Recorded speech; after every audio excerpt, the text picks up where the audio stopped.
Getting started. Good evening.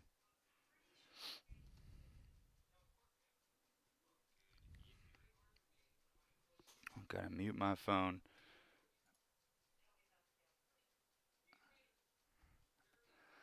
All right.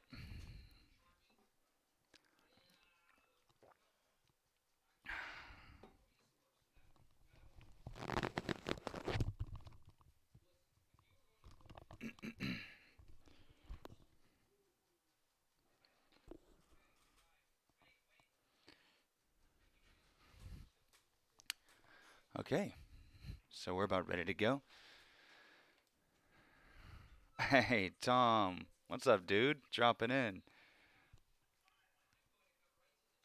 How's it going? Thanks for coming by. How you doing? You work out today? You hit that gym, pushing plate?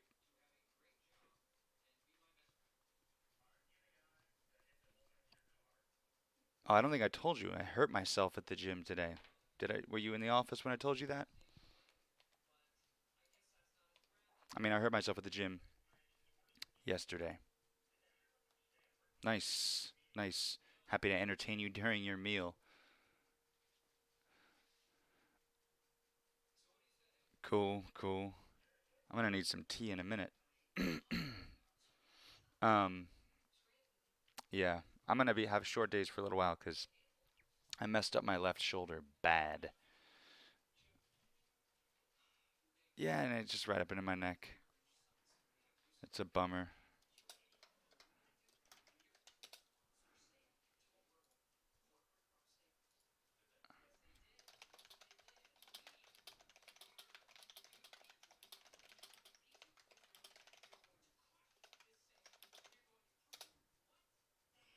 Yeah, so we're gonna see if I can team up with some folks. What up, Bob? Welcome. We're bug hunting tonight. I know, I know. Don't even say the far God disapproves.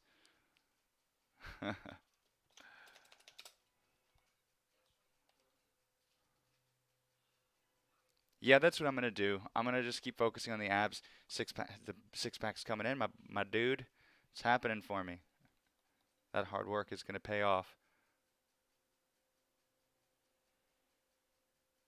LTD, low temperature diamonds only. Oh, go mining. You need target. I didn't read that first message. Um,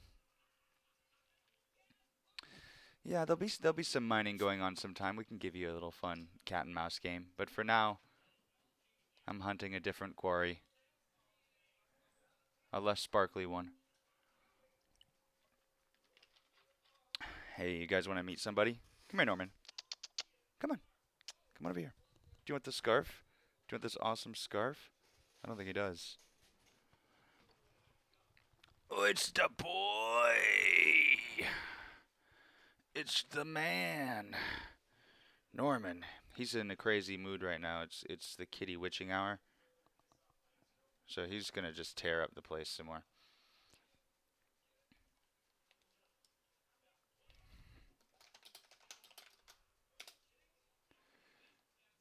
That's yes. Pss, pss, pss, pss, pss. There's that what's his name? God, he's that funny YouTuber guy. You know, that one funny guy on YouTube.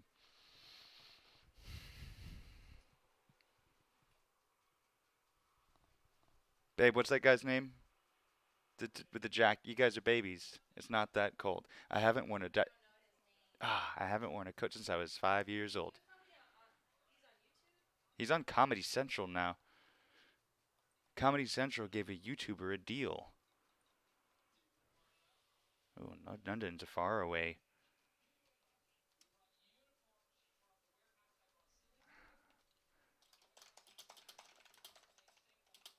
Oh, you know what? I'm gonna do a star survey tonight. If there's no bug hunting, I actually wanted to try something fun. Pants 420 and Tyler 1. Are you calling your goons? Oh, their names. Yeah. Here, I could find out. Witness. Witness my Google foo. You guys are babies. It's not that cold. I don't wear a jacket. This dude. Here, feast your eyes and ears upon the works of Gus Johnson. Oh, hold up. I know what's going on. Audio is bad.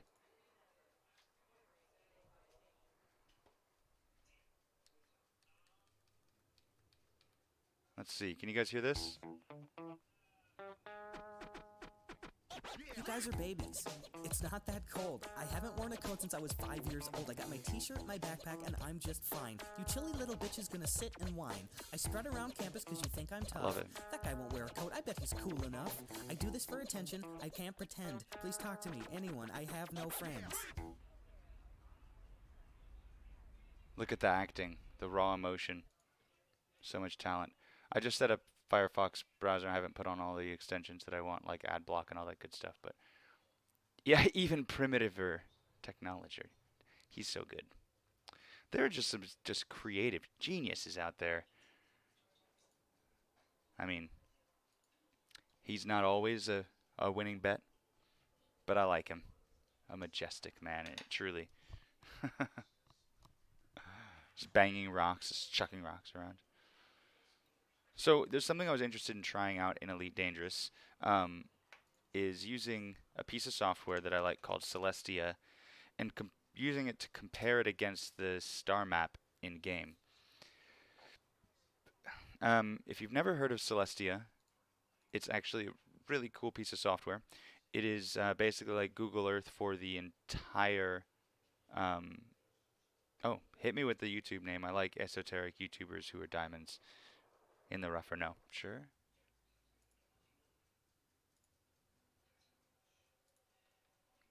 Okay, so now what we're actually looking at here is my full display. So we can go to Celestia. So this is an amazing piece of software. All right, we'll take a detour and look at Punching Bag Bob's link here.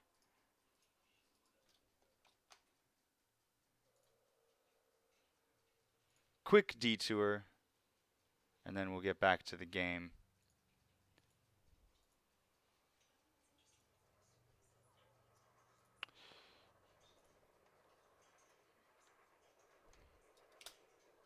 Let's see what we got here. Yo, thanks, bitch, for inviting me over to your parents' house and shit. Yeah, no problem. Parents cool as hell. You, trying to get out of here or something? Okay, let's go. Alright, Mr. Johnson, we're gonna be heading out. We're going like a movie or something. And now, son, I wanna, set some ground rules with you before you go on your little date there. The blankets on the chair are a nice touch. 10 o'clock, anything you do to her, I'm gonna do to you.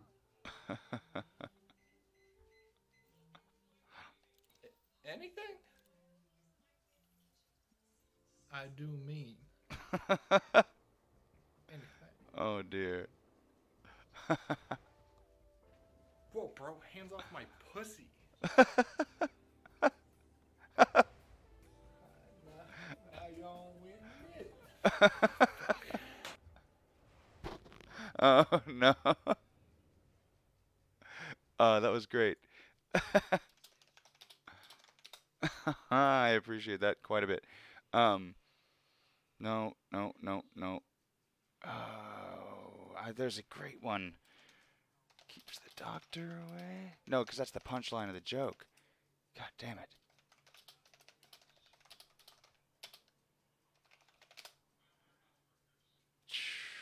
Man, that's a great video I saw a few years ago.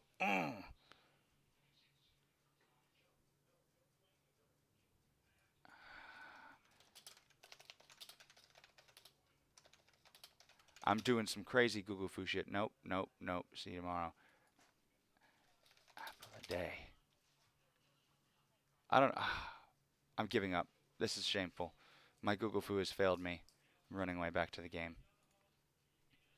Regaining my train of thought. One thing I've always wanted to try in Elite Dangerous is using the star map in conjunction with Celestia to locate the actual astronomical objects where they are, because many of them in the Elite universe have changed names from what they're actually called. Yeah, if you've never seen this software, this is called Celestia. It is Google Earth Total Universe Edition. It has every single cataloged celestial object. Absolutely, I'd love to help you. One of the couple things I'll show you right away. You can change the apparent magnitude. Right now I have every object labeled, so we're looking at every globular cluster and star that's in every single galactic database, or every single astronomical database on Earth. We're going to turn that down a little bit so we only see local objects. Yeah, a couple of the first things to look at. You're going to want to go to the render menu. And you're going to notice you can have orbits and labels possible to be ticked off for every category. I've got a couple things trimmed out because if you turn it all on, it gets overwhelming. I mean, globulars and open clusters really add quite a bit once you start adding their labels. A ton of objects fill the screen. I'm kind of happy with this setup. We'll turn on... Oh, yeah, it's... Huh. This program could actually help you find Raxla. One of the first things that I love about this... All right. I'm going to listen. You go ahead. While you type, look at the depth of the constellations. It's where the stars actually are. All right, cool. There's the Milky Way. There's the lesser, or the large and small Magellanic Clouds. Carina. One of my favorite things about this is if you zoom way out and turn the apparent magnitude all the way up, you can actually see how the galactic plane has limited our ability to look out into space.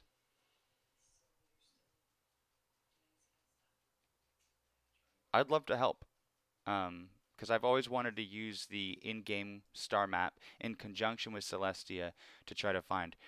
But look, do you notice this conical division? That's because if you zoom way in, you'll see that's the galactic plane. All the matter that's in the disk of the galactic plane prevents us from looking out with our telescopes. So when we look out into space, we're looking up and down for the most part. All this dust blocks our view. It's just, I think, pretty neat. You can see it right there. We can't look out from side to side. So you can actually tell a little bit of the distribution of matter in the universe. These are all the open clusters and clouds. Yeah. Tom, I'm actually not sure. I got to learn how to use Twitch more. This is literally my 5th stream maybe. I'm just getting started. I got to figure out, I don't know what it's like for you guys on your end. I need to watch some videos and do my homework. But, I mean, thank you for even thinking about it. I appreciate it. So anyway, we're going to zoom in a little bit here. I don't have a cleavage. No.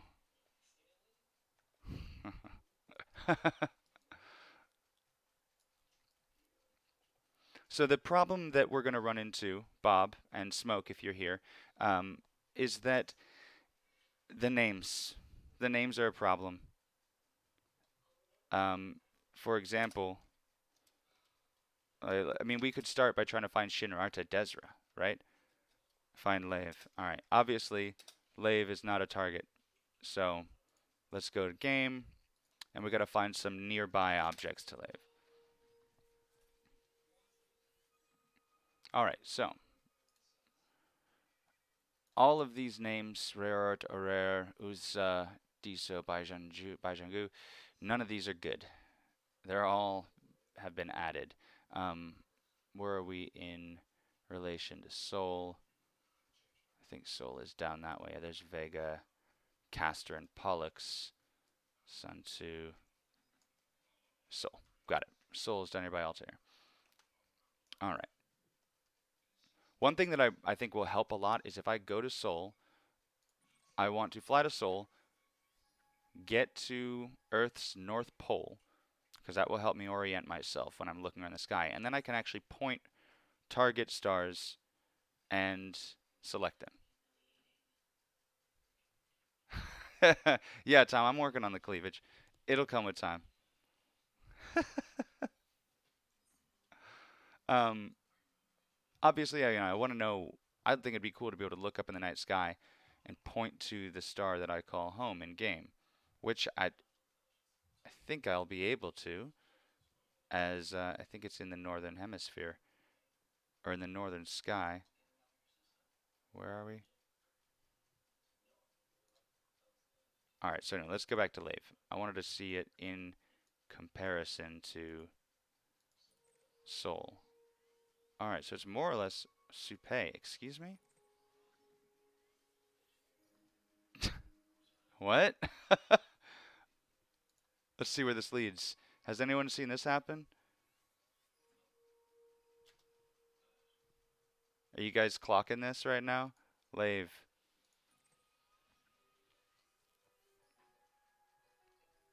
Tau 3 Eridani. What kind of bug is this? Cockapic. Chernobo. But now if I go back here and we actually type in Lave, it'll take us there.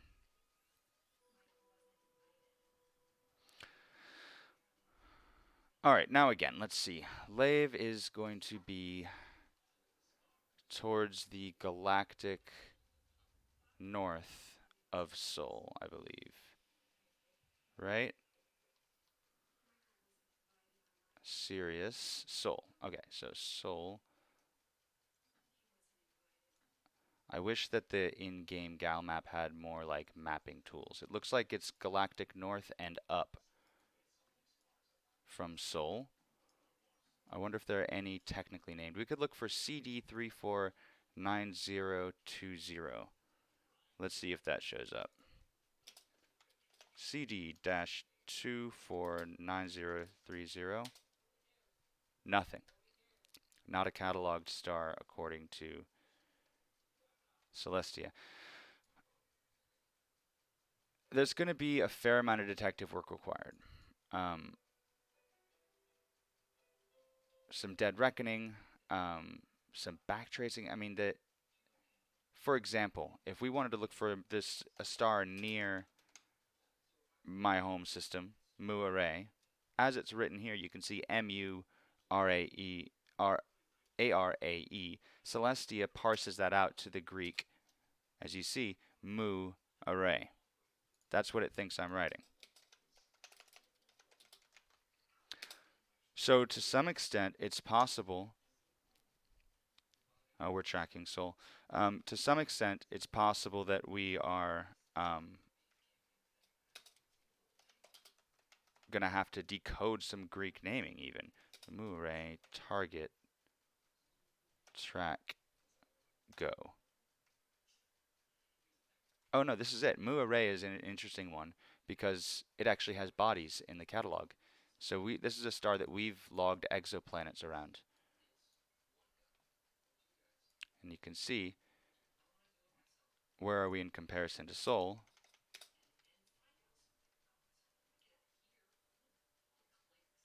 Sol's that way, 50 light years away. So we can test this now. Oh, well, I have to be at Sol to be able to tell how far away Mu Array is, I believe. Well, shit. I better get flying.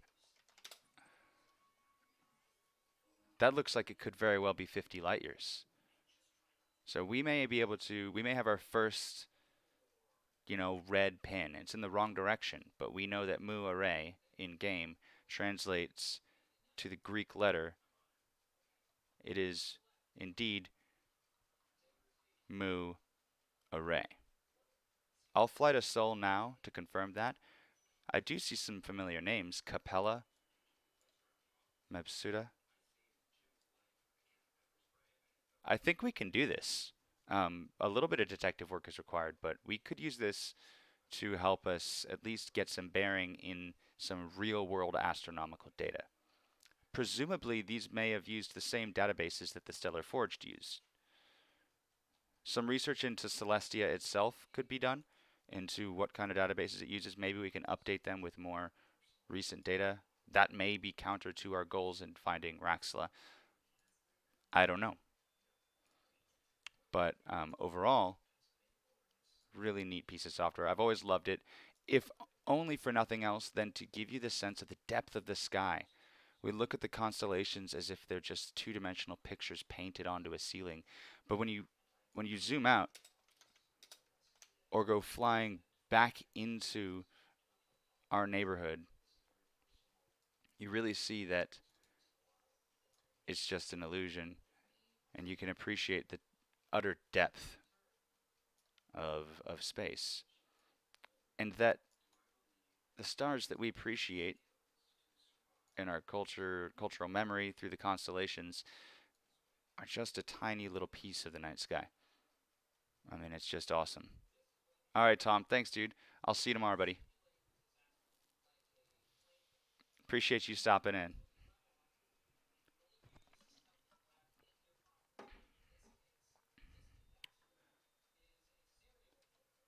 So yeah, I guess I could fly back to Seoul.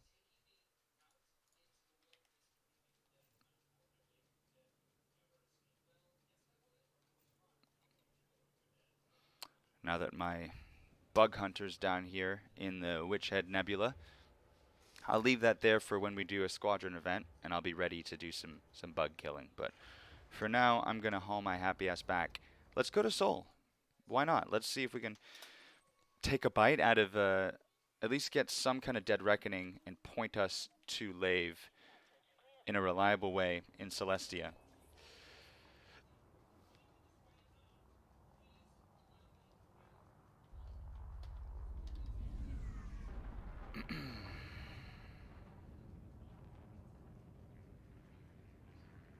You bastard. Hiding behind the damn moon. Punk ass. That's pretty though. Probably screenshot worthy.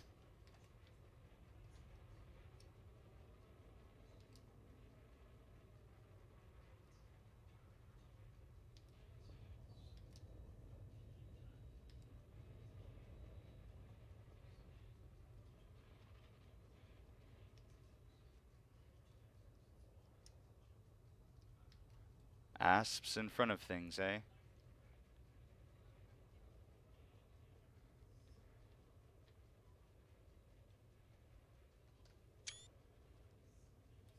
That's nice.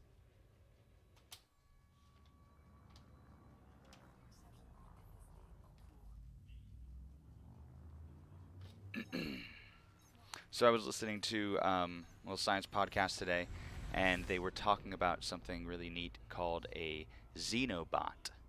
And not xeno in the way that we think with the X as an alien, but Zeno.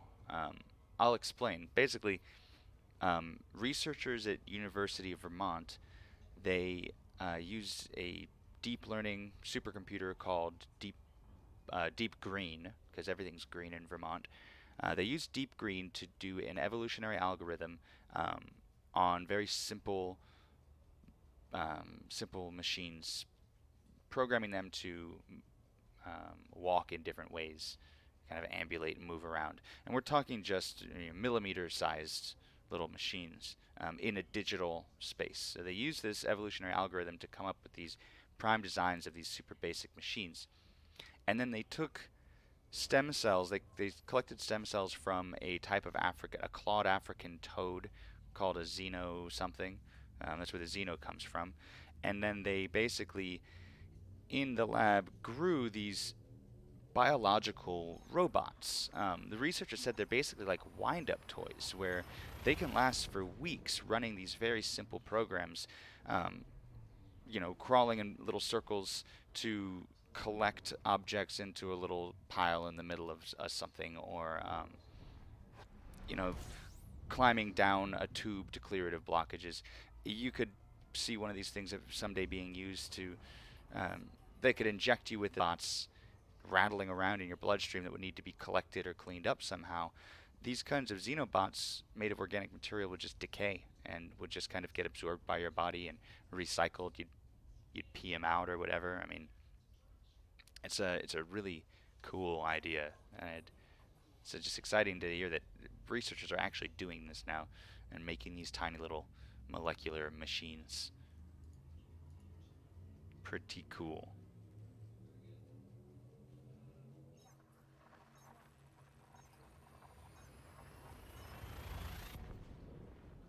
Really exciting.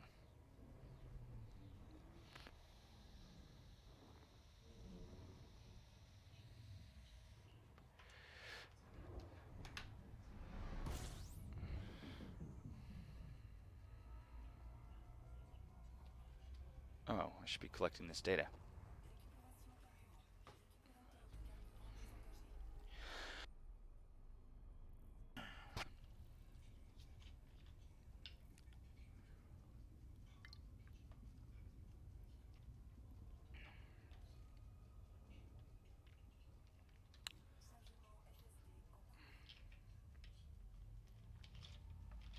So watch out, or the Xenobots will get you. It's really a scary name. I don't know if it quite deserves it. I think they might be cute. I'm imagining, I don't know if anybody has seen the movie Existence. It's one of my favorite, like, B-level sci-fi movies, except it's better than that. It doesn't deserve the onus of a B movie. It's not fair to Existence. It's not fair to Jennifer Jason Leigh or Ewan McGregor, who both just Jude Law. Jude Law, thanks, honey. I always confuse Jude Law and Ewan McGregor. Is that normal? It's insane. Okay, well, that's too bad. So Jude Law. No, you're right. It is insane now that I think of it. Too bad.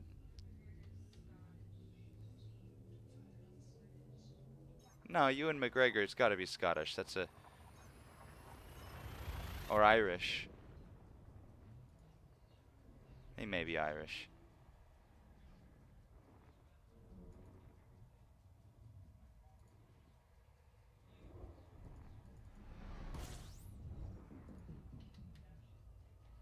My little follower goal scroll up top doesn't appear to be accurate.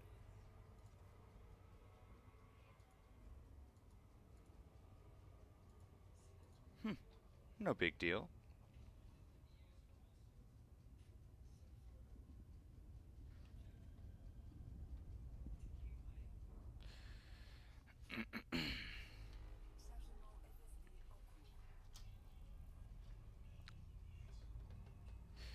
I kind of wish I still had HBO because there's that Avenue 5 show coming out. Looks freaking awesome. I don't know if you've seen any trailers for it, but it's like, you know, in The Fifth Element, the cruise ship going to Floston's Paradise. It's like that. It's like a big space cruise ship. Looks absolutely hilarious. Hugh Laurie's the captain.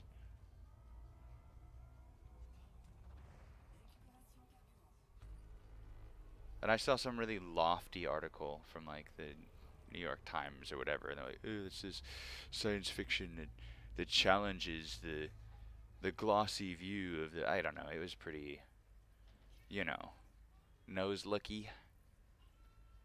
It was praising the show, but in a way, it was praising the show by way of just shunning all other science fiction, which I thought was, you know, kind of lame. But whatever. Got to get those clicks. Upset them nerds. Well, they succeeded. I am shook, as the kids say. Shook.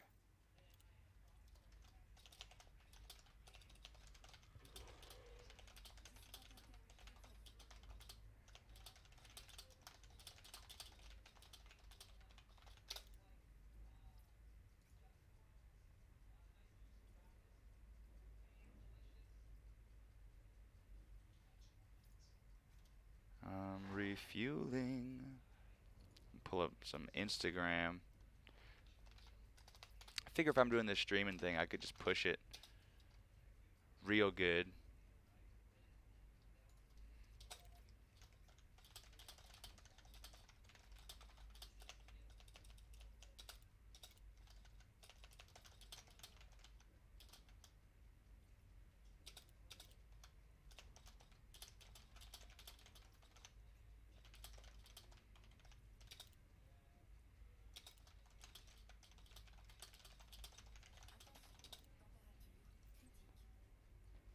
Nearly there.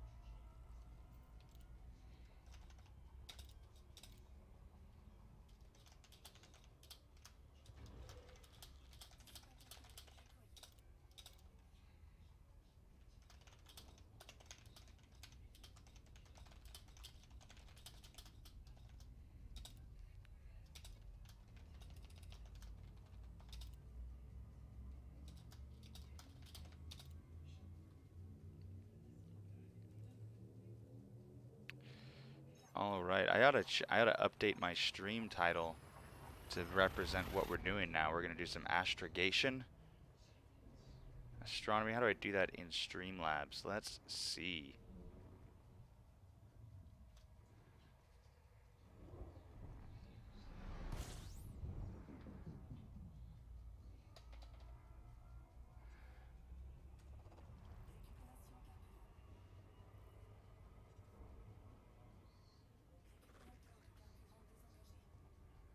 Let's update this stream title on my dashboard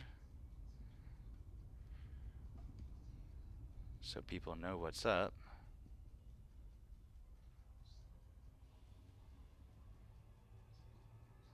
Dashboard. Edit the stream title.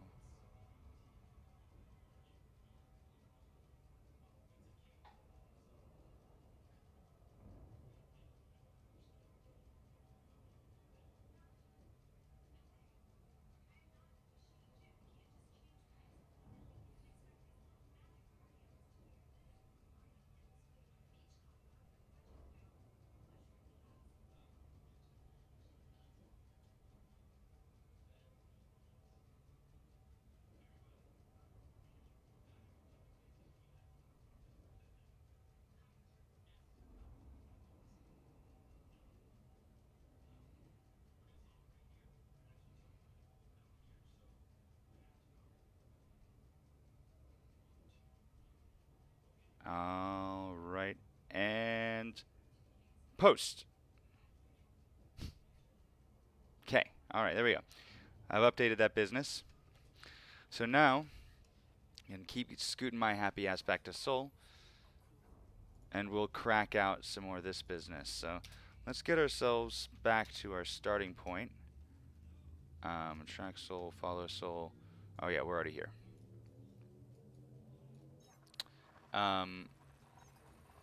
Another neat thing about Celestia is you can also do time control. Let's turn off some of these extra orbits. We'll leave the comets because they're neat.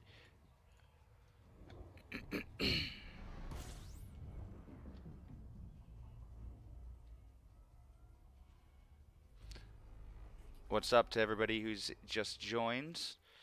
On my way out, back to Seoul, so that I can do a little bit of star survey. I think it'll be fun to compare the in-game galactic map, which is collected and made from real astronomical data, comparing that map to this map, which is also made from real astronomical data, possibly the very same databases of stars. Why not? Astronomers all around the world and through all time and history have shared their data openly. So, if we can locate some of these stars, we're first going to try to find Lave, just because it's of not only lore significance to Elite, um, but it's a significant challenge because there is no star in our real world called Lave. Um, that's a designation it's been given for Elite. So we might have to try to suss out what its actual astronomical designation is. Um, which I think is a pretty neat, like, meta challenge for the game. It'll be fun to test out.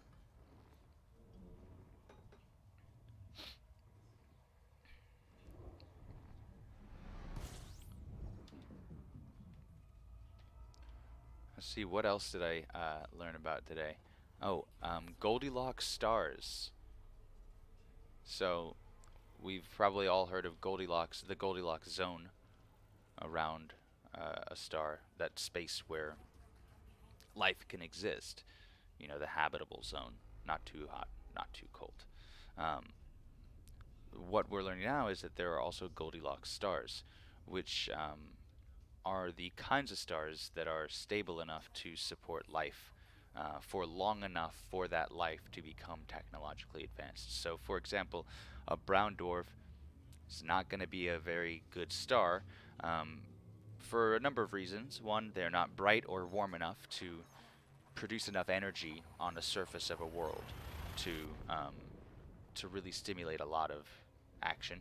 Um, they're also incredibly radioactive, they emit a lot of radiation, X-ray radiation, um, and due to their instability, it's likely that any world orbiting a brown dwarf would pretty regularly get just completely obliterated. Any life on those worlds would be erased time and time again, just from constant solar storms. So what they found is that there are certain kinds of stars which are more suitable to live around. Our sun, is a G-type star, which is among the Goldilocks stars. The K-type stars they found are the most stable. They live for 10 to 14 billion years and have very little changes throughout those 10 to 14 billion years. So they're actually very stable and comfy for life to live around. So when we're doing surveys looking for life, life like ours, I should say, we can start by looking at those K-type stars. Kinda neat.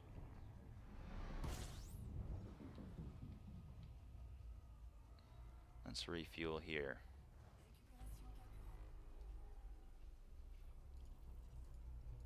Do a little refuel.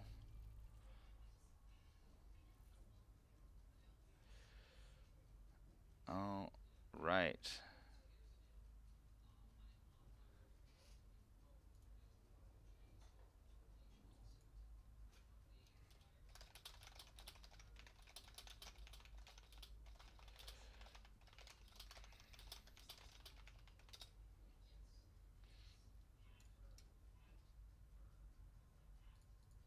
Okie doke. Trying to get logged into my Instagram account. How does one Insta? I forget what my new account name is called. Who am I? Yeah, that's who I am. Vidyadel.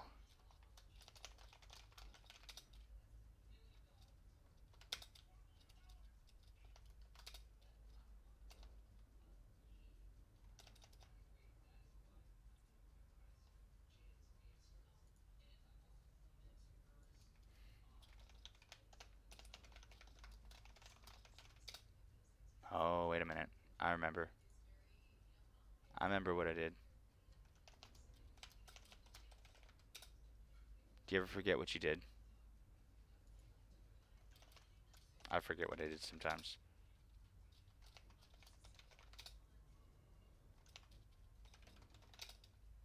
Good lord. I give up. I don't want to sign into that right now anyways. It can't be helped.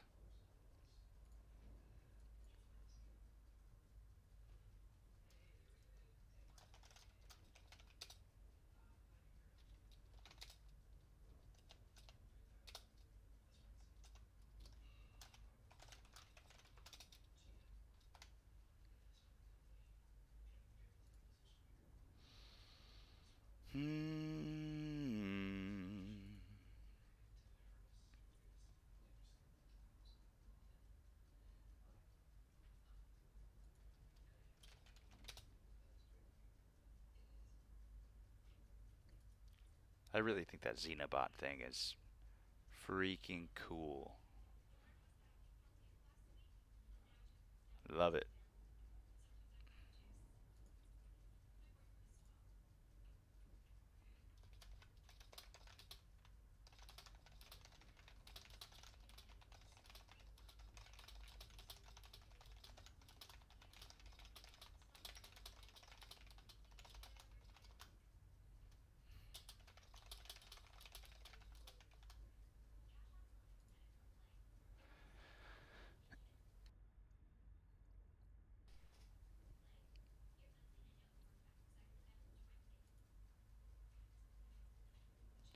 Gotta refuel.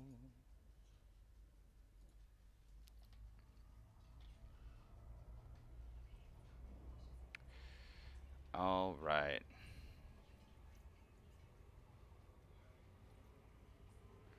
Onward. This is a nice and friendly star to refuel at.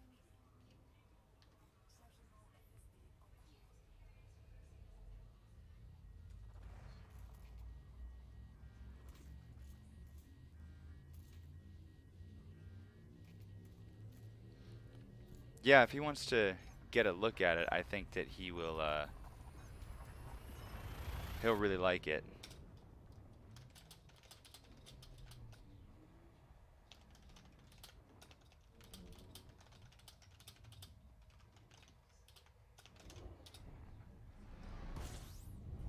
I think Smoke would really enjoy it.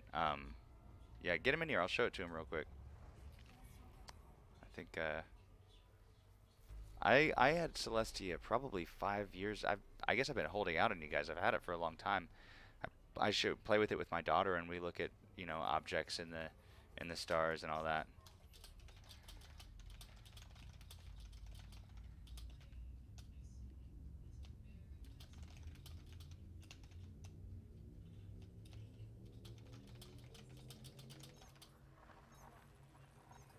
Oh man, I, the excitement is palpable. I get excited every time I play with Celestia. It's an exciting piece of software. Um, has all the stuff. Oh, yeah, I mean, and I've got some experience using it. It can be a little, I mean, there's some basic controls to learn to be able to navigate it and to pare down the overwhelming amount of data that's in it to what you're looking for. But it's all kind of on the surface. There's nothing in it that's exactly, opaque. It's all right there. I'm gonna get to Seoul, get to the North Pole, and we'll look around. We'll point right at Lave. We'll target it in game. We'll try to see what it's next to. Um, Maybe use a bit of Dead Reckoning, because then we can. I miss Thunder. Where do you live, Bob? I used to live where we'd get actually more than 2 seasons. Here in California, it's just not really that much weather to speak of. It's the cold season. Hey, I'd love it. My cart's getting a little low here.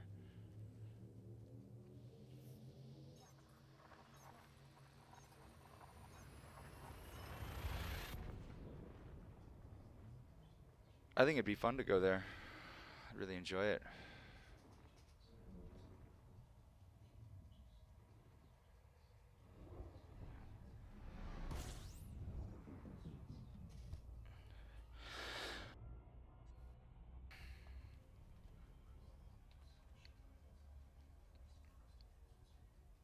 I'm sure.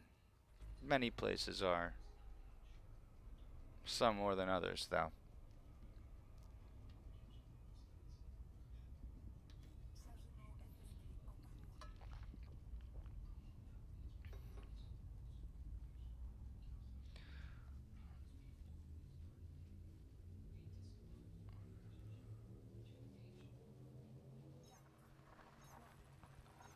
Yes.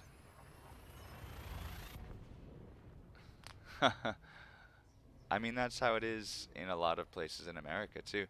I live in California, and much of America views California as this just like liberal paradise, border to border. As soon as you cross the border into California, they douse you in patchouli oil. Hey, what up, dude? 2K. What's going on? We're about to do some cool stuff on the stream, man. We're gonna use this piece of software called Celestia, which is a real star map, and we're gonna compare it with the in-game map, and we're gonna see if we can, well, not find Raxla. We're gonna satisfy ourselves with trying to find Lave or any nearby real system. But first, oh, am I in Triangulate already? Oh, I thought this place was called Gankulus. Gankulus is a badass name. Alright, yeah, we got enough fuel to get us there. Going back to the home system. Yeah, it's pretty neat. So how you doing, Tuki? What's up with you?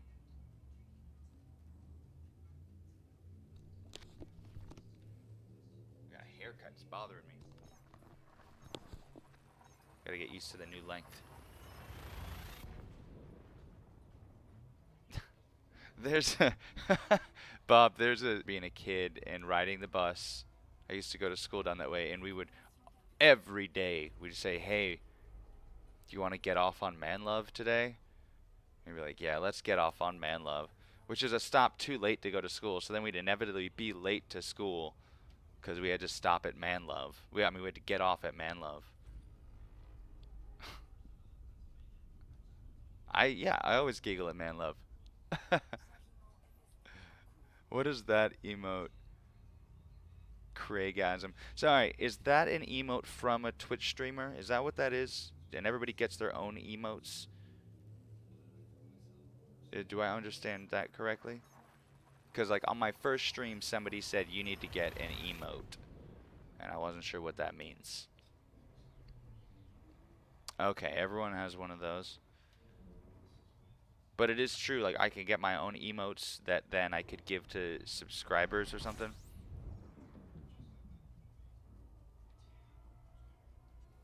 Oh. But I have to like create them and all that. Gotta make the art.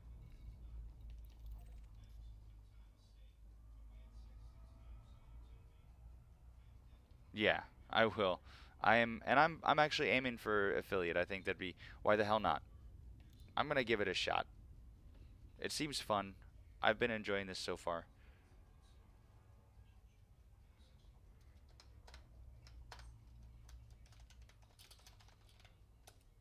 I'm not in a May.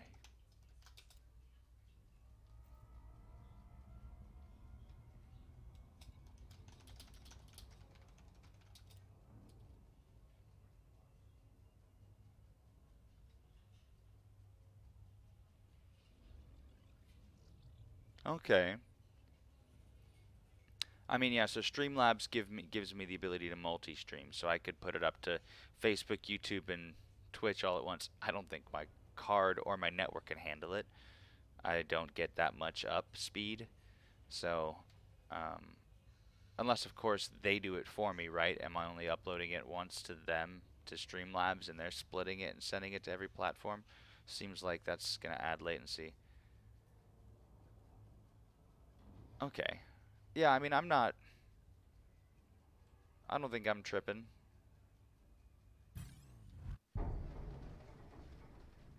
Really, dude?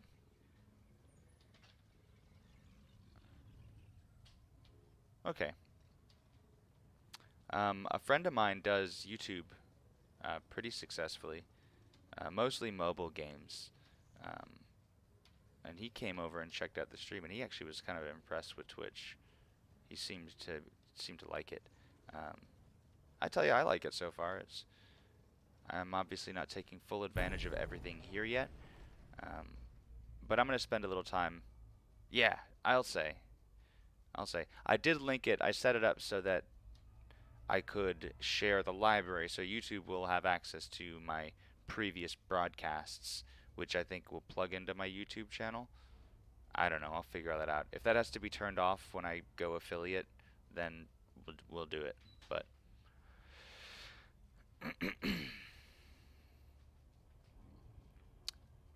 Yeah, pretty straight up and easy to set up and get going. Um, Hello to anyone who's new here. Come feel free to chime in and chat and say hi. I'm practicing having my viewer count turned off, so it's kind of up to you guys to make yourselves known. This weekend also I'm going to set up those alerts so I can see. 2K, thanks for the follow. Pew, pew, pew, pew, pew, because that's all I can do right now. But pretty soon I'm going to set up some fancy like animations or something that I've seen other people do.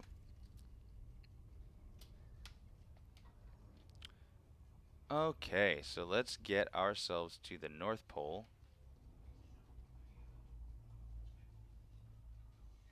which is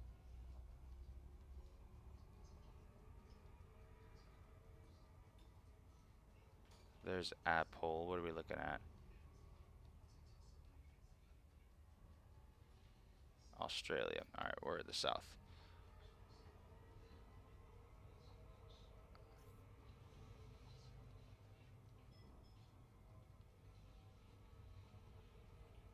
Philippines, Japan. There's the Korean Peninsula. Oh yeah, neat. Here, have a scenic view. I'm asking for trouble in an unarmed vessel.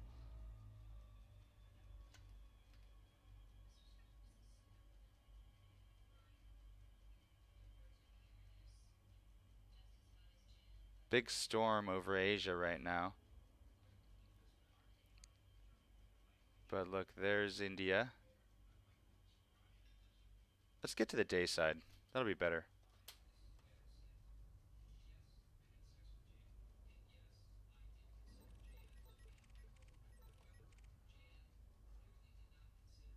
Uh-oh. There we go.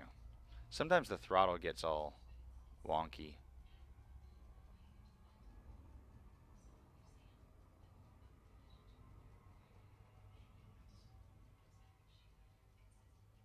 A lot of cities down there. Okay, there's Norway. Here's our North Pole. You can actually see the effects of global warming. So look here.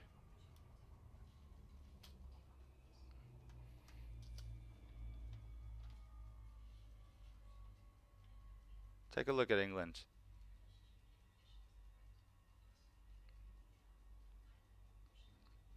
Now, I don't think I can use a cursor at all here to show you, but on the east coast of England there, you see that big bay? That's not there. You can definitely, they added some sea level rise to the map. Greenland still has an ice shelf though, so that's convenient. Maybe they did some geoengineering. Alrighty, so let's get positioned above the North Pole so we can kind of give ourselves a nice and scenic view of the northern hemisphere skies, because that's the one I'm most familiar with. So if we're going to be seeing any kind of familiar landmarks or sense that I can see these places where I'm from by going into my backyard, then this is what we're going to want to do. We can do a southern hemisphere survey too if we wanted to do that for our friends down on the south side of the globe. I think that'd be fun. All right, so first things first, let's just give ourselves a quick peek at our first target. Looks like Lave is in the northern hemisphere. I think it will show up. Let's see. All right. Boy, there's nothing visible there though. It's really far. 115 light years away.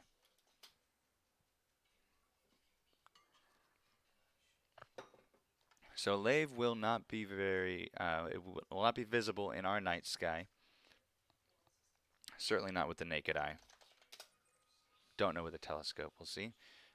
Let's just look at May. He's only 45 light years away. Under the horizon from the North Pole.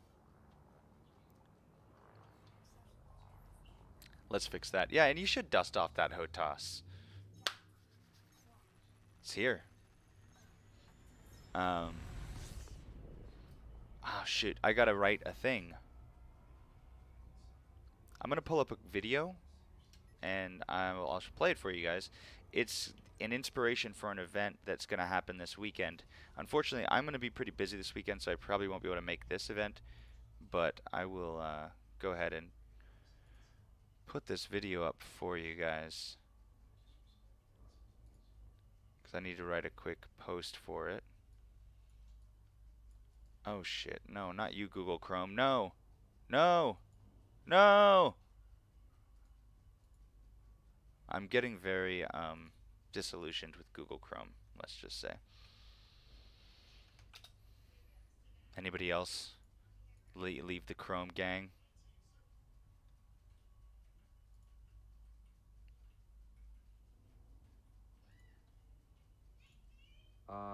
So I just got this lamp. No, I don't want to watch your commercial on my stream. Alright, so this is a giant dark mountain.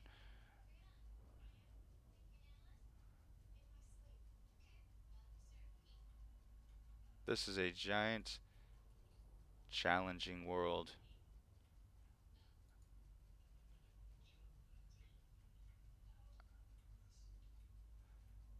People want to climb this in SRVs?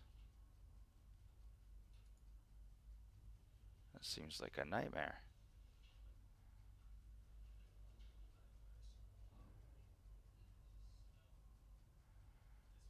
I think it's a Nervi 3A. So they charted a route up the mountain.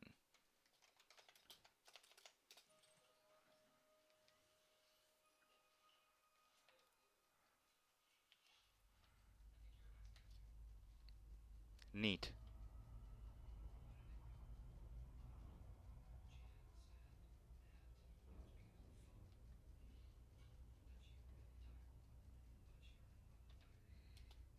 Alright, we're gonna see if that's visible here.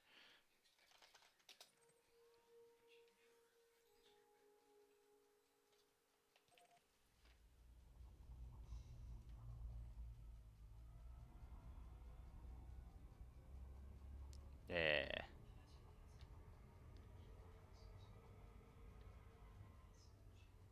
And so we know that Namehi is near Muare.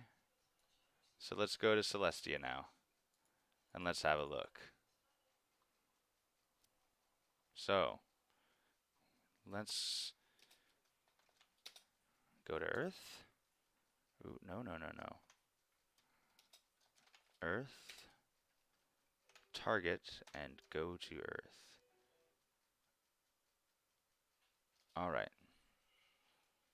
So what we're going to do, this is in real time now. I could travel to any time in history. It's kind of neat.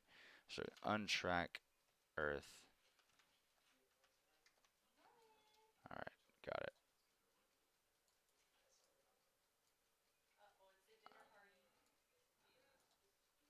Alright, so we're just going to kind of float above Earth here.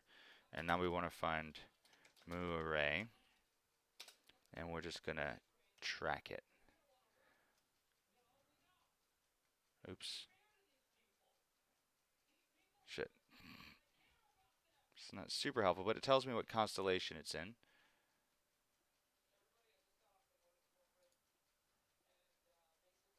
So that's a start. We can use this to find out in what constellation these stars are. Oops, render view options. That's what I meant to do. The Altar. I'm not familiar with that constellation. Scorpio. Oh, Altair? No.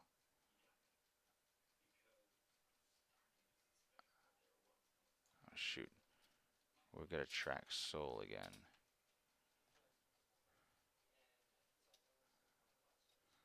Oh, and then from Sol, I gotta remember how to use the software. From Sol, we focus. Move right. No, we track Mu Array, and then we follow Sol. Right? I think. I am not sure. Look at all the Jupiter's moons. Oh, did you hear the news? Jupiter is no longer the planet with the most moons in the solar system. Saturn, they discovered something like 28 to 30 new moons around Saturn, so Saturn is now the champ. So neat. Way to go, Saturn.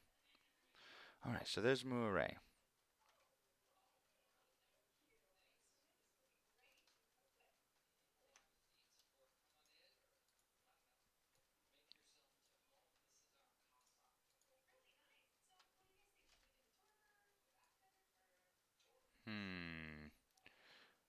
So from Mu Array, I wish there was a way to get a survey of all of the nearest objects, because you turn the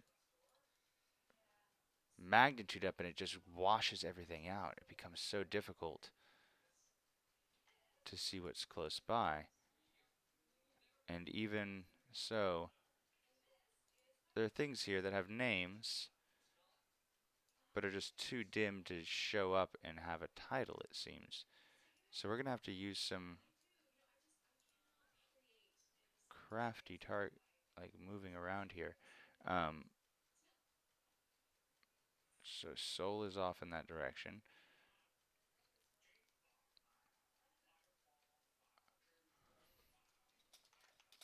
Sol is there. Oops. Oops, oops, oops, oops, oops, oops. God damn it.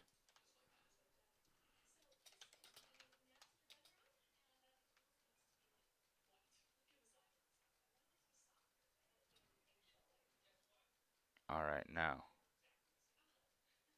Sol is yonder. Just gotta zoom out a little. Can't get turned around either. This is hard. Yeah, GG Saturn. Really did it.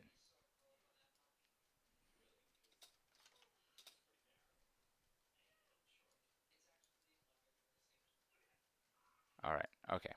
I wanted to get a straight line. Figure out Mu Array to Sol.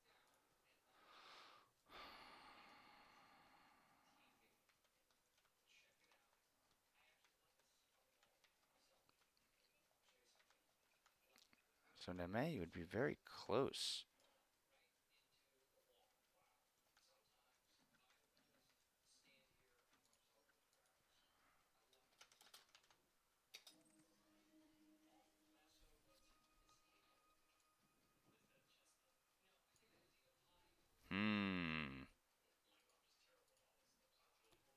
Interesting. So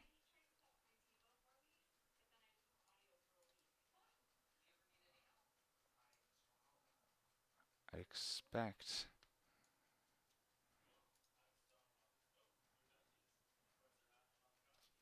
the software just gets hard to use. HIP 34 light years from Mu Array. Oh no, we're gonna. Oh, that's from where we are. Oh jeez. I'm not sure how well we'll be able to use this to actually. It's just so finicky. There may be some better ways to filter out distant objects.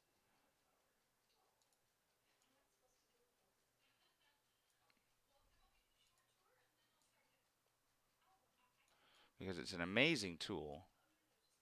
I mean, you can use it to locate the object of any celestial body at any time ever. Ever.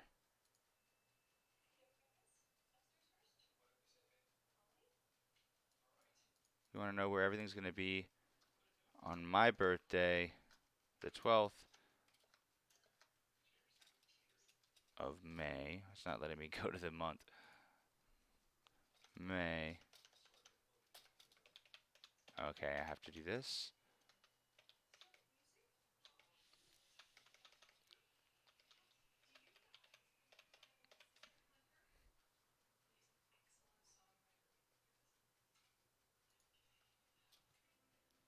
This is where everything was on May 12th, 1988. So now I can go to. This is like an astrologer's wet dream. Oh. Oh, 2K. What's your birthday?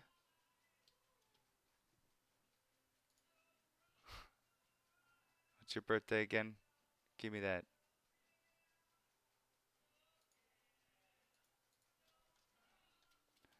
Oh yeah, that's right. You're close to my wife. Wife's birthday. Are you a year younger than me? It's important to get your reading accurate. I have to get your reading accurate.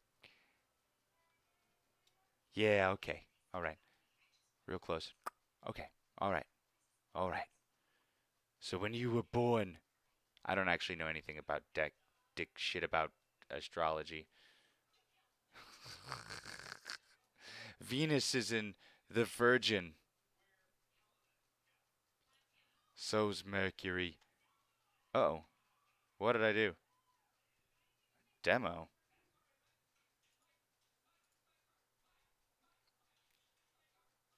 It's doing a demo.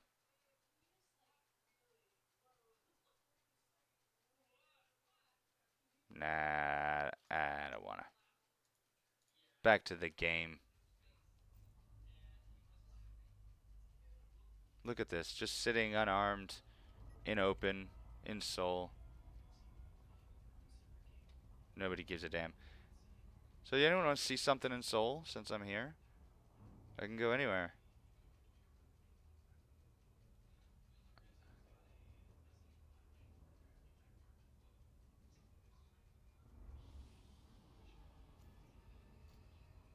We can just do a tour of the solar system. The solar system. Try to do my best. Carl Sagan. No, I don't think they've added any new astronomical data to the game. Um, yeah, I don't think that Seoul has been changed with any stuff. You know, there's only so much they could add. Really, I mean, if you want to see how many dwarf planets and how many, we'll go planets, dwarf planets, moons, minor moons, and asteroids. And if you want, oh, view options, where's my orbits? Orbits.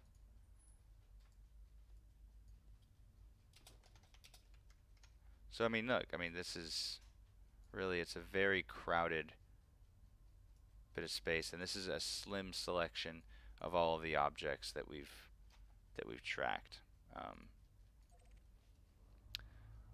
Saturn is pretty in the game, though.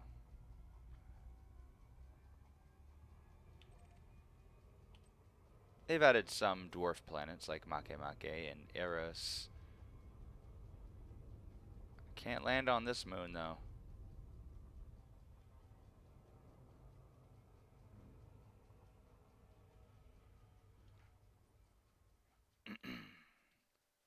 They won't let you do it.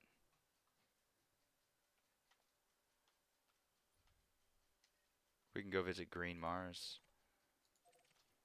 Or Blue Mars, rather. Kim Stanley Robinson would be proud.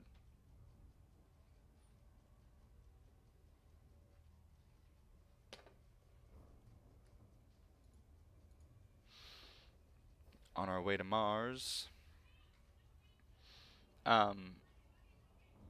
Bob, if you're still here, yeah, get Smoke the software. He knows how to get, he can talk to me about it. I'll tell him what I know, which isn't a whole lot. I've only tinkered with it. But can I land anywhere? Yeah, you can land in some places. There is just a few moons. We can land on a couple of Jupiter's and Saturn's moons. These outer bodies you could land on if I wanted to fly all the way out to Persephone.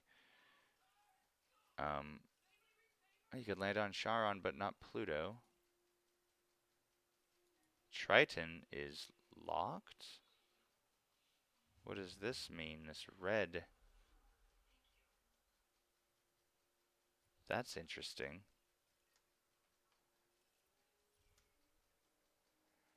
Obviously can't land on Titan or Io.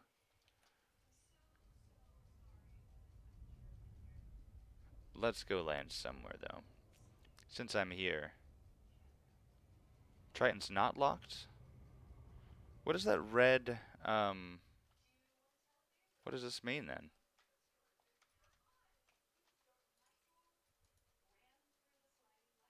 I am curious.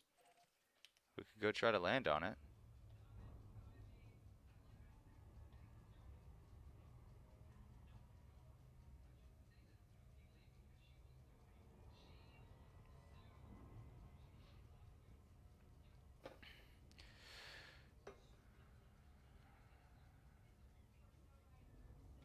A fine. Ooh, I'm always up for a little fine. We're just gonna buzz Mars. Buzz the tower. Coming in hot, Mars. Peace. That wasn't the buzz. I wanted to get much closer. I gotta work on that. I hope you got a good look at it, because we're going to Triton, baby. Let's go commit a space crime. I have a clip on my clips portion of I was outside space prison, and I saw some dude in his fancy racer, and he just crashed right into me, and it was hilarious.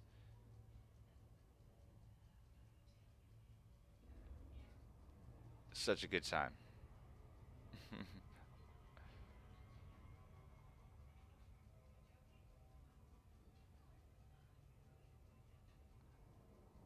My wife has sent me funny memes. Mad Men memes. Anybody watch Mad Men? That show's amazing. Babe. That's good. I gotta get my messenger hooked up on Firefox or find a way. It says I think it'll be a good feature in the stream is if throughout it you're just feeding me memes, and I can just put those up on the stream and react. Oh yes, yes. Zebra. Here, this is how we're gonna share memes for right now on my stream channel. When I see these bangs, I cross the street. I'm gonna find a way to plug in again this weekend. I'm gonna kind of renovate all the scenes. I'm gonna renovate some things on the stream so that I can easily do things. Cause my wife, she's always here and she's this amazing woman and she's always just feeding me memes. She just keeps me on a steady diet of memes. My belly is full. Her love language is memes. That's right. Cheers, honey. So she'll feed me memes. I can react to them as we're doing other stuff. I think that'd be fun. We can react to them together. You guys can feed me memes too.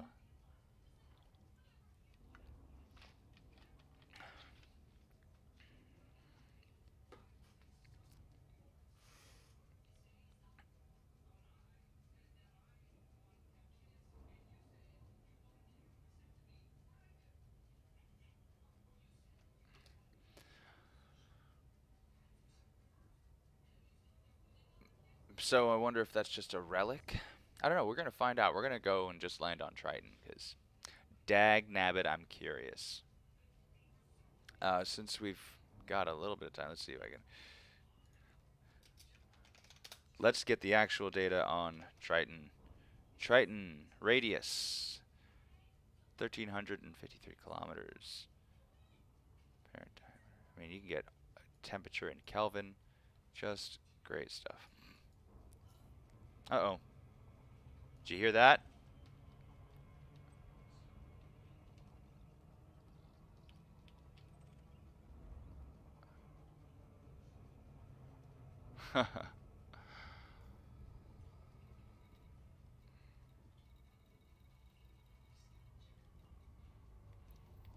Does say permit required. You do not currently access the permit.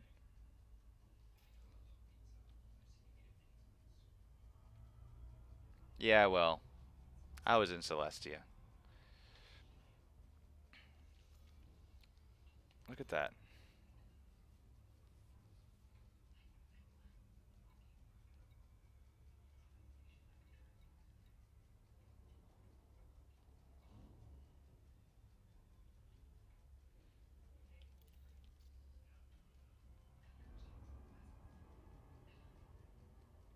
Alright, let's see what this is really about.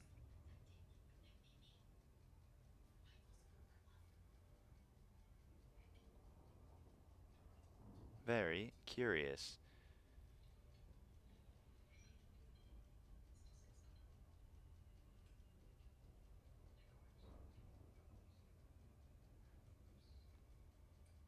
So, I'm thinking I can easily cycle through some topics, but I really do enjoy getting through some science stuff and keeping up on those newses. So I might keep sharing science shit with you guys. If you get sick of it, let me know. I'm not seeing. All right, there we go. All right, Triton, you better let me in.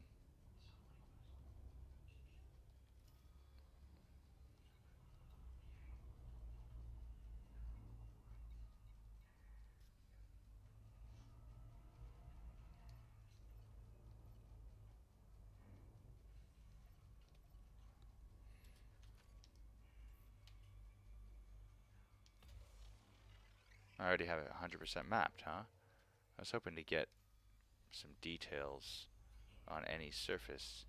Oh, oh well.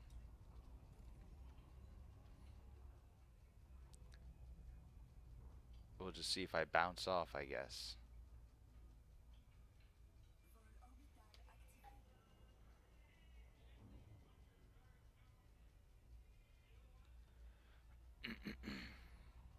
I don't think that they're gonna let me in. Drop line's red.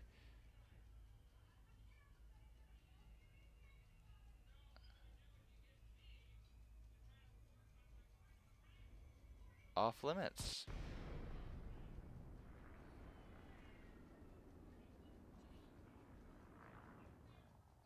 Hmm. What do you suppose the meaning is of that?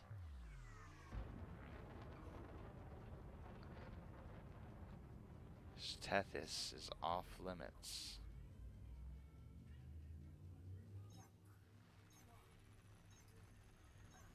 I just don't know what I feel about that. Shouldn't be off limits.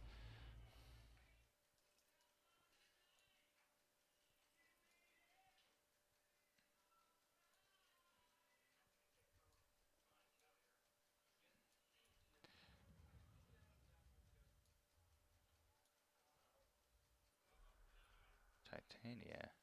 No, I want to see Charon.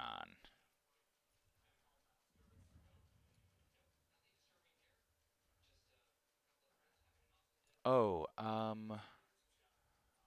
Mimas. Is Mimas a world? I think it is that we can go to. Mimas is one of,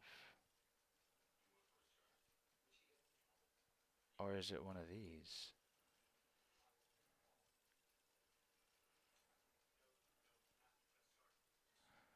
Is it Mimas I'm thinking of?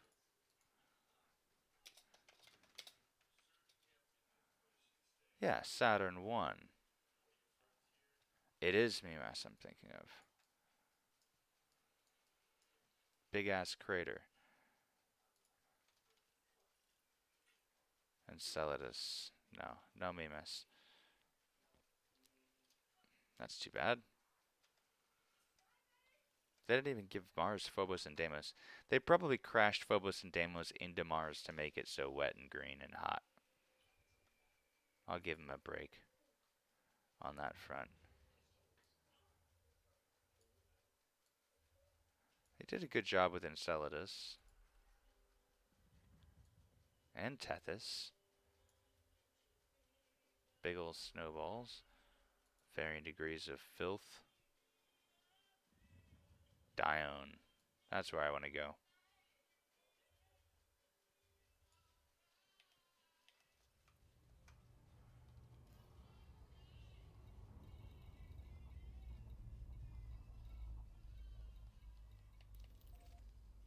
Oh, boo. It's a ways away, but we're going to go for it. Because I want to go into this canyons.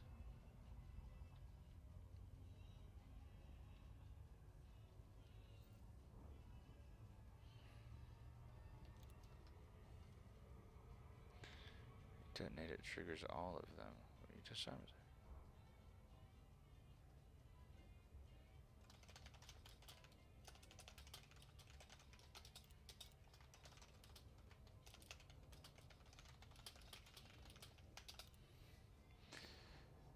Oh, right. Oh, guys, I hurt myself last night. Oh, yesterday afternoon. And I just kept waking up last night. I couldn't sleep. My neck hurt so damn bad. I woke up at 1:30. I woke up at 3:30. I woke up at 5:30. But I stretched so much today that I'm anticipating a full night's sleep tonight. Full night sleep.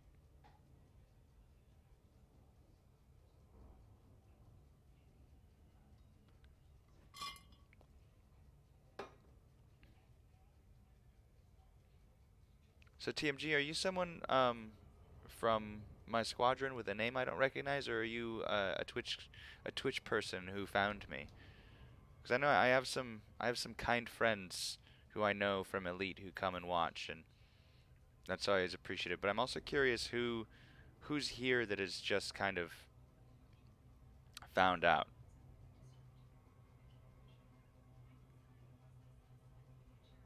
You found something? I'm gonna thread the needle. I'm gonna try to thread the needle. I'm threading the needle. I mean, it's not too difficult, is it?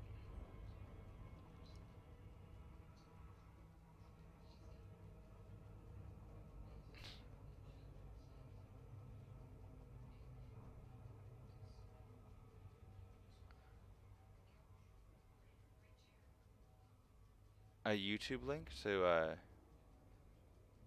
what? You can post it here in the chat. I'll play it. Yeah, let's see here.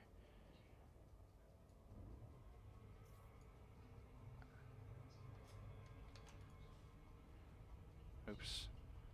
Let me just face forward and then I'll put that up on the channel here. Is this related to Triton? Or Tethys, I mean?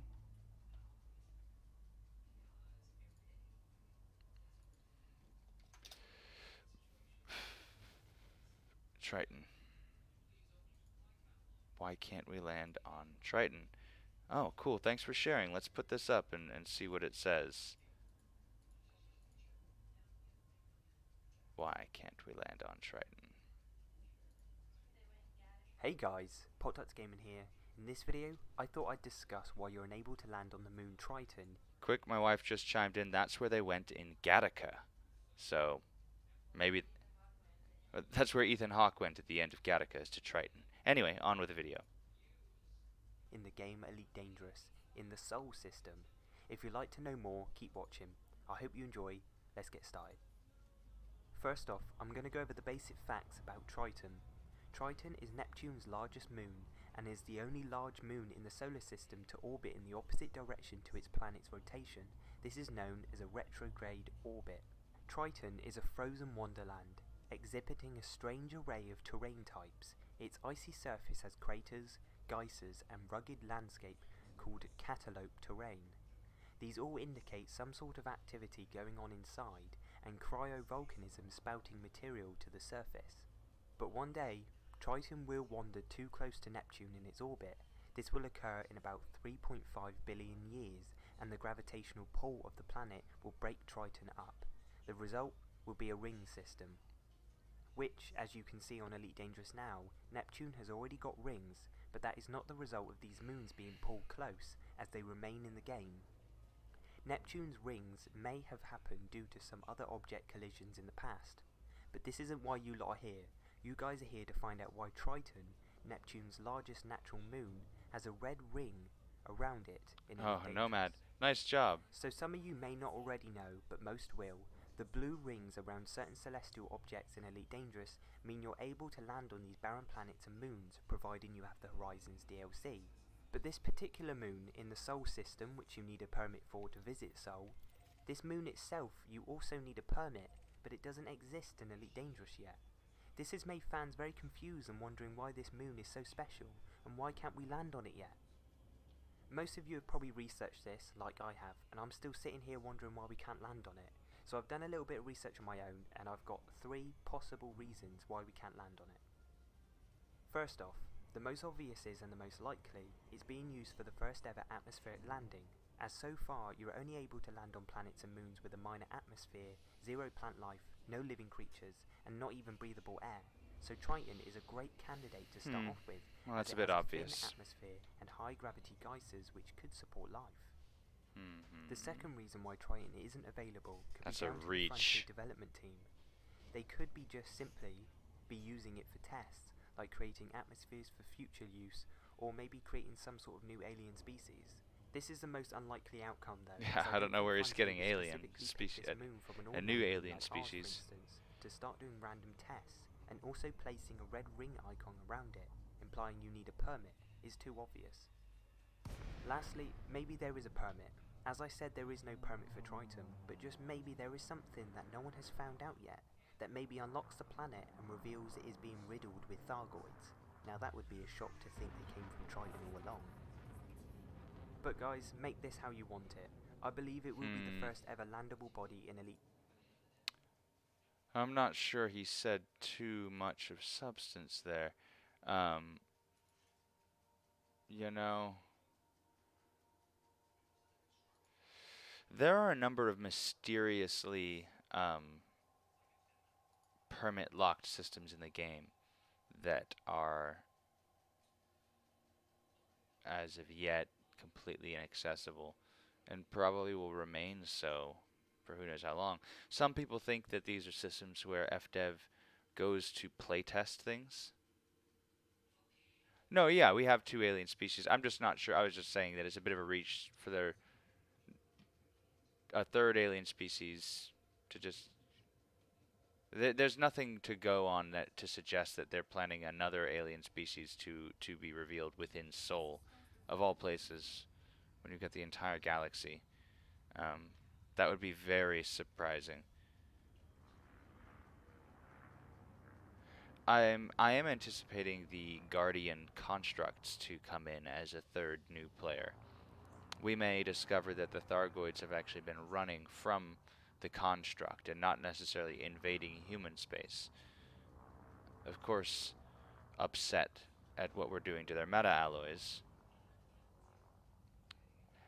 The Triton thing? What's up, Tez, by the way? Is the Triton thing to do with 2001, Space Odyssey 2001? I actually don't know, and I will confess I am an awful science fiction fan for having not seen 2001: A Space Odyssey. I'll take my lashes as needed, but babe, we should watch that 2001: A Space Odyssey. It's just such a slow one. We'll have to watch it with a bunch of energy drinks or something, because it is no joke. 0.02 G, I can fuck with these canyons. Yeah, it has been going well. I was just, let me show you this, Tez, since you probably just joined in. I've been using this software here called Celestia to do fun things like try to locate our home systems.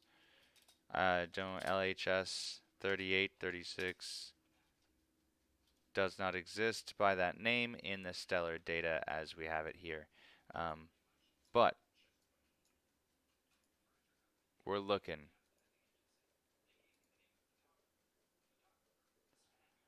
What do we want to do?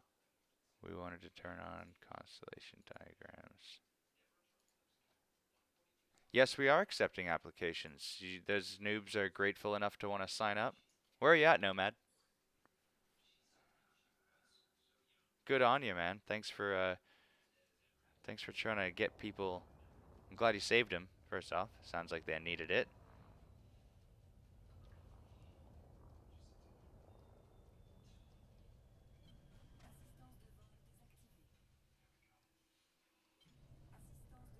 Oh, his pursuit, huh? Did you just blow his cover, Bob?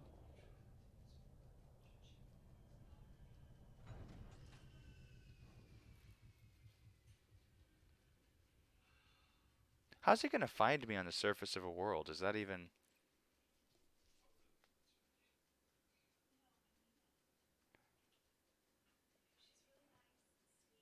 Looking at a star that doesn't exist.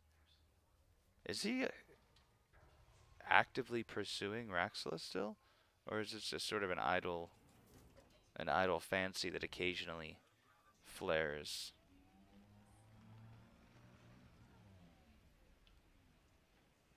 Look at these bad boys.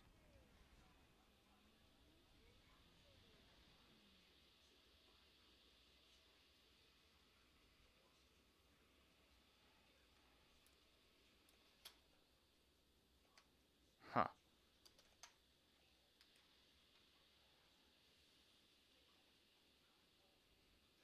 It's too bad that we're right on the plane with Saturn.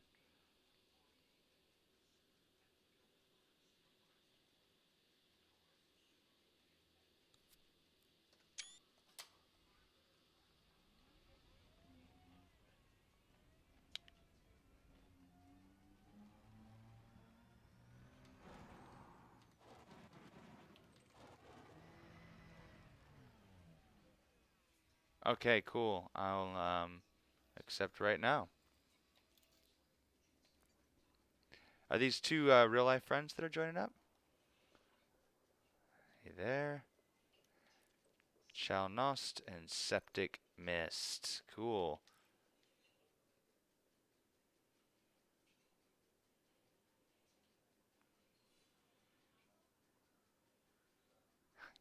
That was the In-Raw travesty against the Thargoids, the whole Jameson plot, right?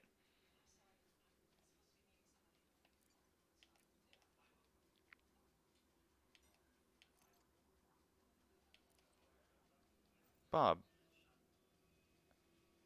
interesting system.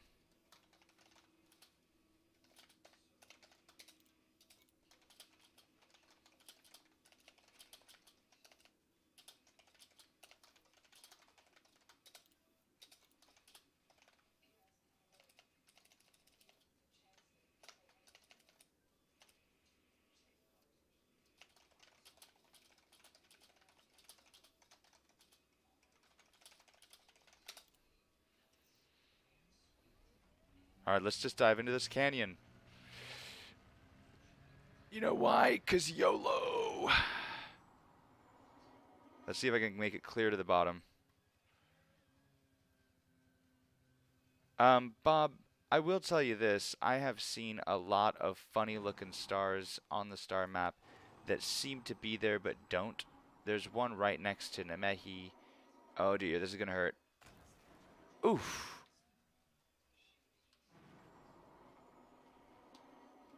Okay, okay, okay, okay. Oh, ho, ho, ho. That landing was actually pretty smooth at the end of it.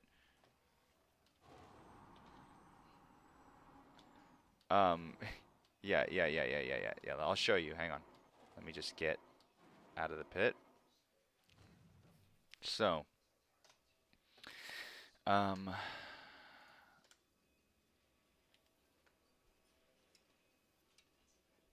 I can't go to my gal map in my SRV.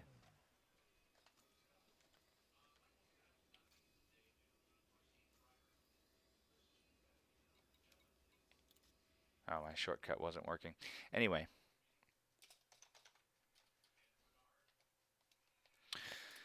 I notice that often there will be stars that appear near systems but aren't really there. I saw one in Witch Haven. No, what was it called?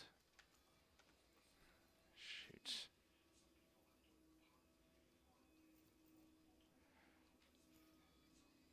Can't remember the name of the system. Um, if Smoke is recording that, I'd like to see what that looks like, or if he can tell me the name of the star that he's near.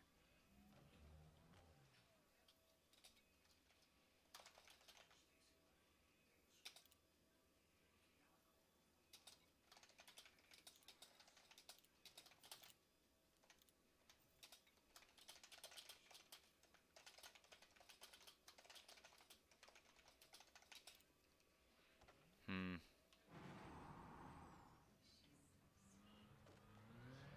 This is not good driving.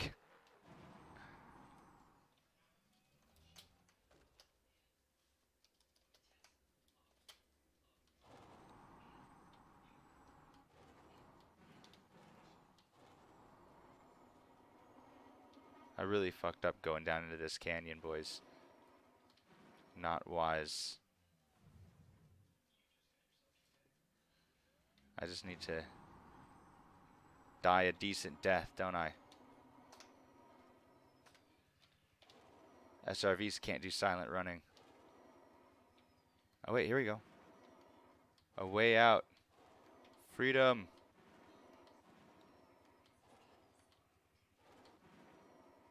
Oh boy. Oh boy. Slick. I'm gonna drive it till the wheels fall off.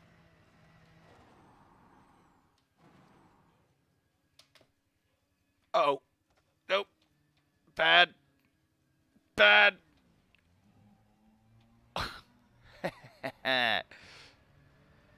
Like a cat. Like a kitty cat. Oh, hello.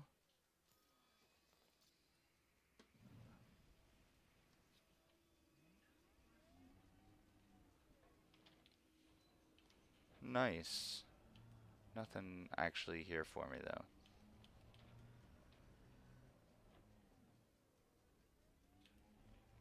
Hmm. Welp. What's the verdict on Smoke's anomaly there? And is Smoke on the Twitches? Let's see what he's doing.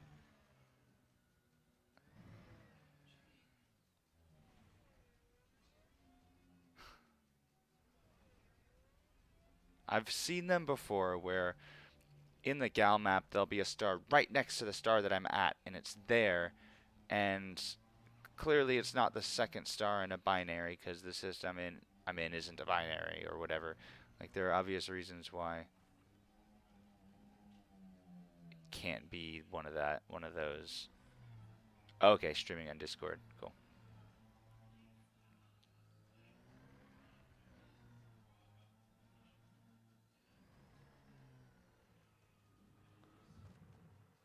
Uh-oh.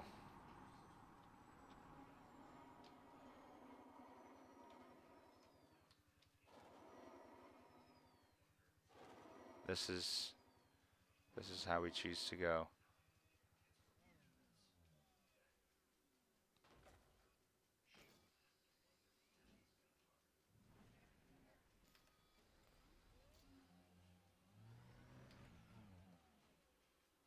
Sucks when you're already at the bottom of a crevasse.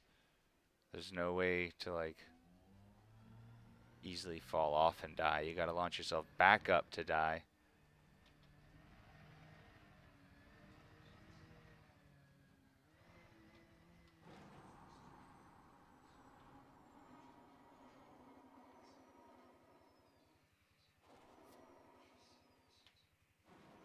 Maybe not FDev, but the Pilots Federation. You can take the conspiracy all the way, Bob. The Pilots Federation lies to us by allowing the Raxlins to hack our shipboard galaxy maps, right? Fill the galaxy with red herrings so that any potential unworthy hunters of Raxla will find nothing but false leads. Eh? They'll discourage people. Discourage all but the unworthy. Tinfoil hat. Hey man, I'm just asking questions here, alright? You gotta do your own research. You gotta do your own research, man. Oh, hey, what's up, Commander Guru? How's it going? Look, I mean, they've told us so little, and what we have is a whole bunch of information and lore from so many disparate sources between novellas, short stories, Q&As from authors, varying grades of canonity of all of this information. And it's all kind of like everybody sort of cherry picks what they think feels reasonable. I mean, it's in the official lore that the Raxlans purposefully forced Falcon de Lacy to name ships after snakes so that humans would subconsciously be reminded of them and be made to fear them or something weird like that. Like, oh boy. Oh boy. I think that's a part of it. Um, that the material that they grow for the ship hulls is Raxlin. This is how it ends. I'm so disoriented. Which way is downhill? Okay, let's just get a quick look.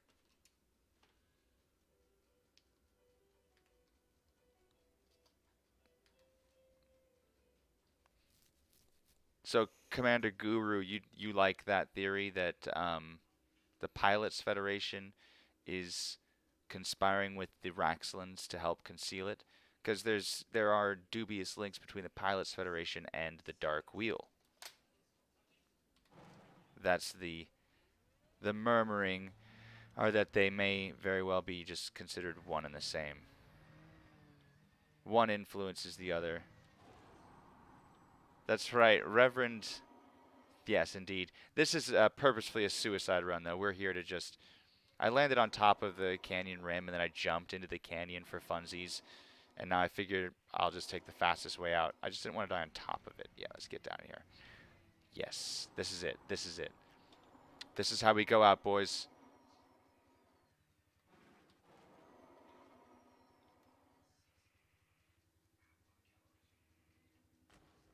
Uh-oh. 1%. Ha! Got it. Oh, and we're in orbit. That's freaking convenient. Let's go. So convenient.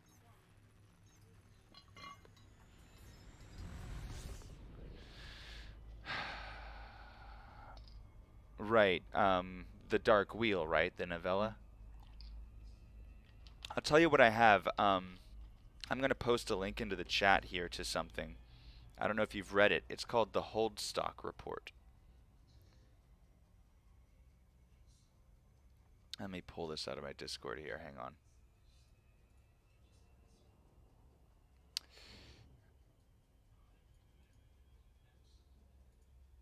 By JT. Let me check here.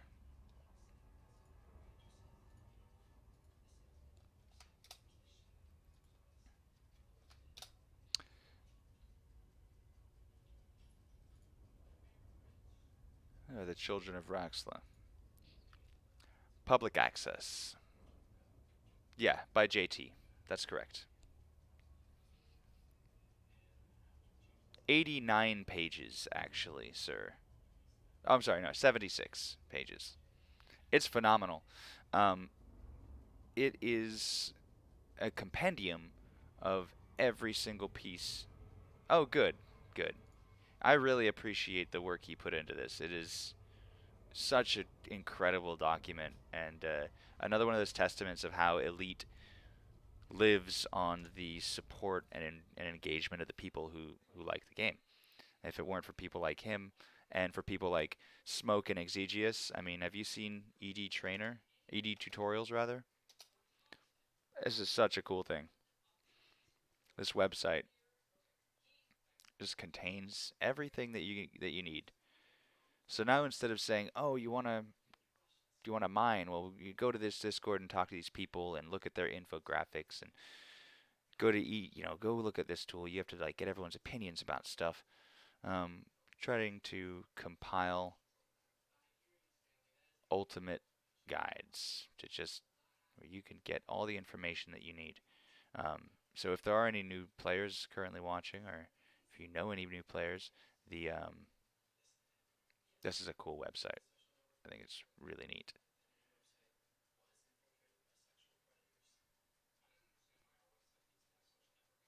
You're in the same system.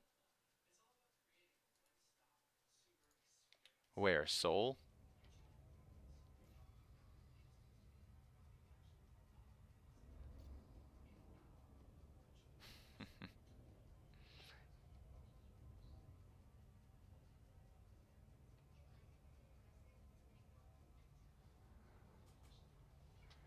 I'm sorry? You're in a Thargoid ship?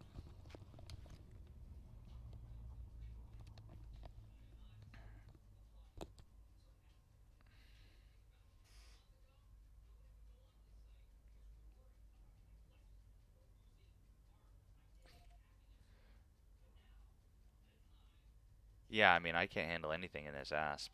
Um, Guru, I'm glad you came and joined the stream, man. You two, who else is in here new? Well, Reverend Chiabad.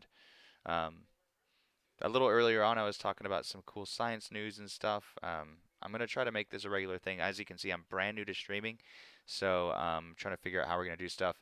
What I want to do, and I think will be really fun, is I'm gonna set up a panel, some kind of plugin on the Streamlabs, because my wife is just constantly feeding me a steady diet of memes. She says it's her love language, and so I think that'll be fun to kind of just have as she comes across stuff, she can put it up here for us to enjoy, kind of get her secondhand input.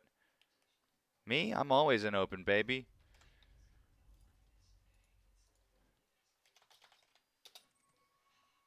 Memes are the newest love language. They are. I actually I had a friend who tried to tell me that he's like, I feel like memes are bad for culture, for our society. And I was like, what? Explain yourself. Explain yourself. And he said that they're like separating us, they're pulling us apart.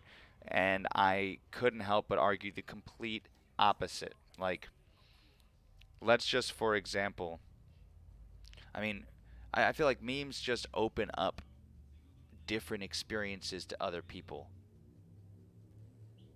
I'm not in my Thargoid ship. I left my Thargoid ship in Witchhead Nebula. Um, but I'd love to meet up. Yeah, let me hop into my my chief. I feel naked without a couple guns. So, but although, ooh, it's 11:20. I should probably call it for the night, actually, guys. This weekend's gonna be kind of busy.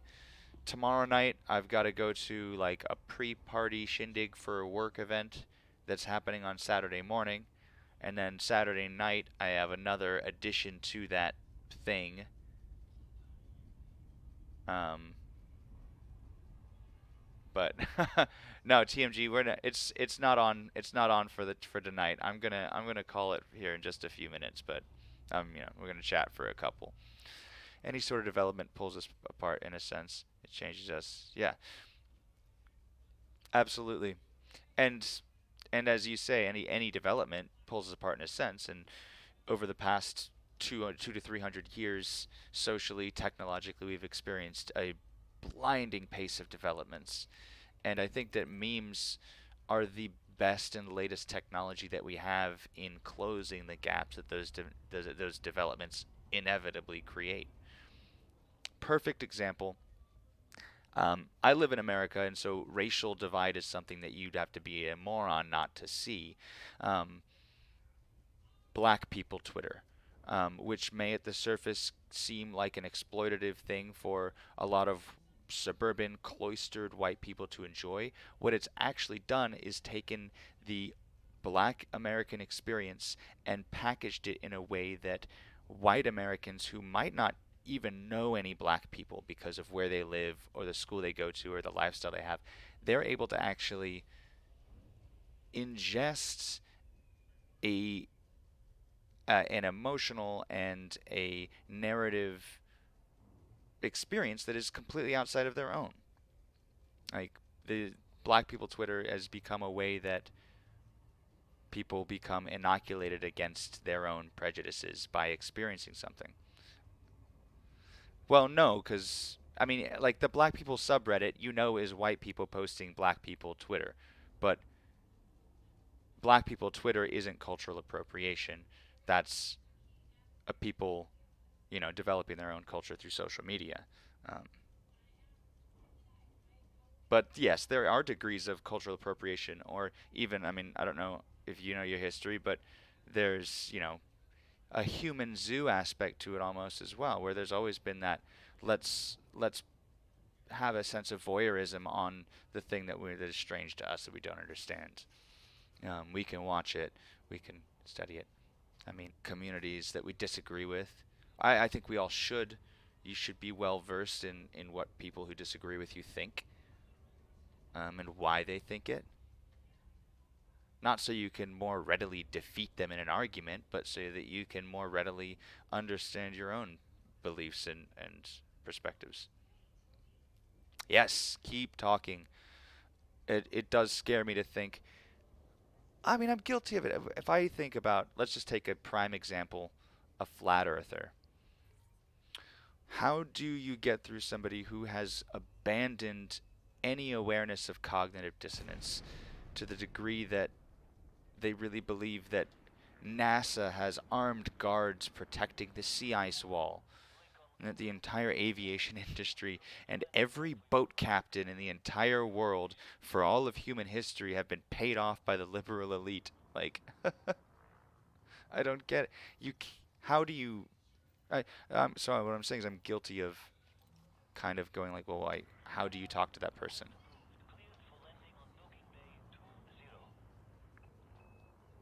Well, that's good, TMG. I am I don't produce any salt when killed anyways. I'm always happy. You may earlier, I don't know if you've heard of what's his name? I already forgot his name. Tony Curtis.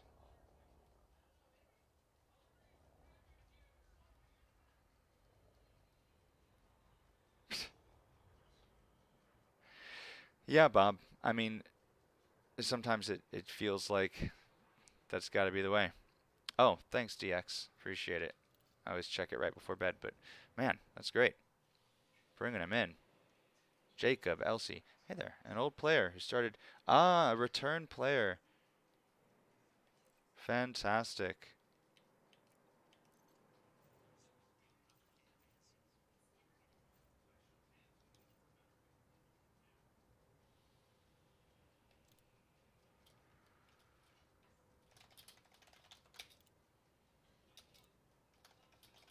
Wasn't he here? Yeah, Tony Curtis was here last time.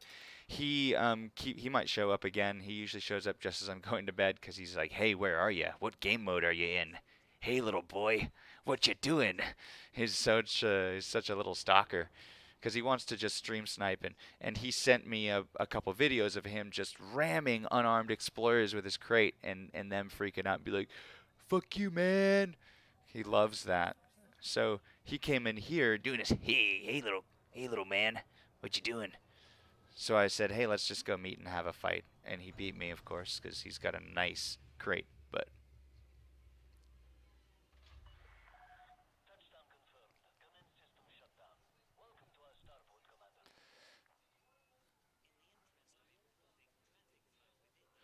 is the principle of charity.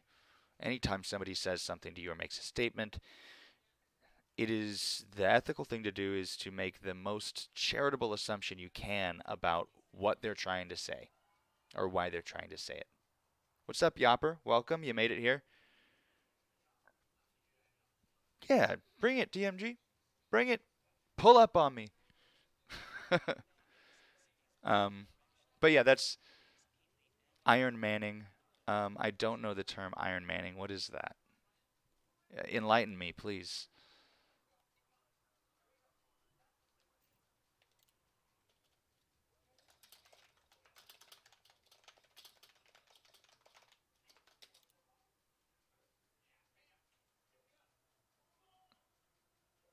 That's the opposite of straw man.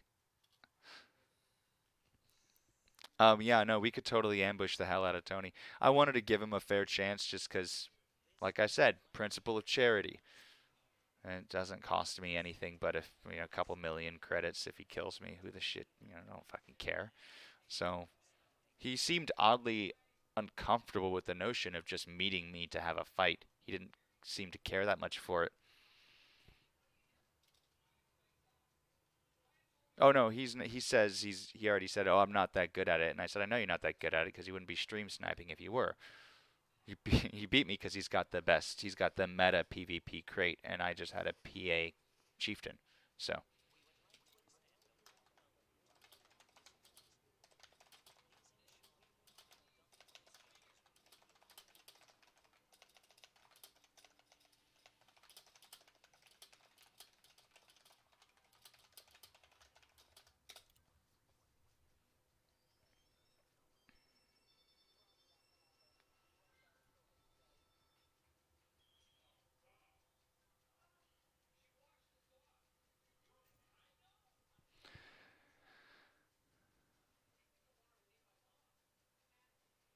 yeah.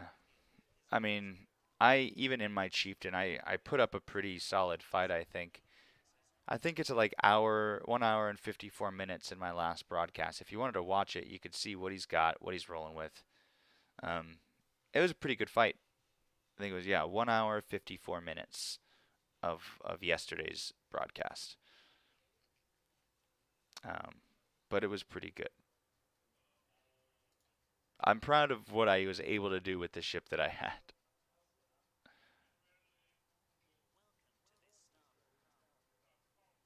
That and or I could ask Commander Layla. I think they may help or kill us all. Is that someone from Prism or Code or something? I'm not familiar with Commander Layla.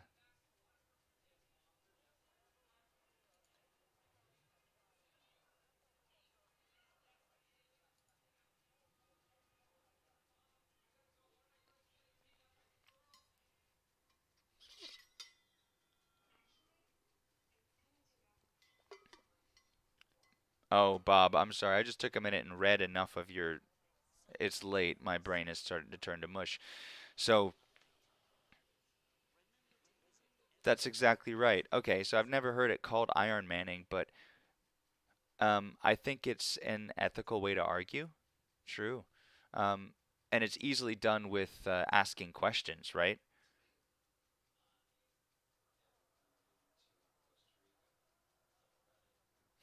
That's funny. So if I was gonna Iron Man a flat earther, I would then ask him, so what do you think NASA's budget is for like all of the armed guards across the Antarctic seawall? Would that be a way of Iron Manning his argument? Like assuming he's smart, assuming he knows his research, assuming he can tell me what resources NASA has at their disposal to keep the conspiracy afoot.